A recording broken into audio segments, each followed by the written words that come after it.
राष्ट्रीय ओबीसी महासंघ आज मुख्यमंत्री देवेंद्र फडणवीस यांची भेट घेणार आहे। निवडणूक आरक्षण सोडतीत ओबीसींवर अन्याय झाल्याचा आरोप आहे। राज्य निवडणूक आयोगाकडे तक्रार करणार असल्याचं बबनराव तायवाडे यांचं म्हणणं आहे।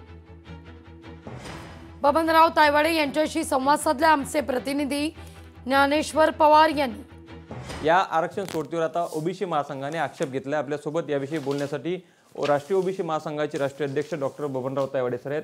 सर, काय नेमकं तुमचा आक्षेप आहे? एकूणच आरक्षण सोडत झालेले नाही, आक्षेप आमचा सरळ क्लिअर आहे की 24 ऑक्टोबर 2025ला राज्य मागासवर्गीय आयोगाने स्थानिक स्वराज्य संस्थांच्या निवडणुकीमध्ये SC, ST, OBC आणि वुमेन्स यांचं आरक्षण निश्चित करताना, त्याची गणना करताना, कॅल्क्युलेशन करताना जे सूत्र वापरायचं आहे त्याच्याविषयी आदेश दिलेले आहे। SC, ST आणि वुमेन्स या 3 कॅटेगरीला आरक्षणाचं कॅल्क्युलेशन करताना अनुसूचित जातीकरता किंवा अनुसूचित जमाती किंवा महिलांकरता राखून ठेवायच्या जागांच्या संख्येची गणना करताना 0.50 व त्यापेक्षा अधिक असलेला अपूर्णांक पुढील संख्येत पूर्णांकित करण्यात यावा। न्यायालय आम्हाला न्याय देईल ना, न्यायालय न्याय देईल। न्यायालय त्याच्याकरताच असतात की आता नागपूर महानगरपालिकेचं जर उदाहरण घेतलं तर 17 ते 22 तारखेपर्यंत आक्षेप नोंदवायचे आहे।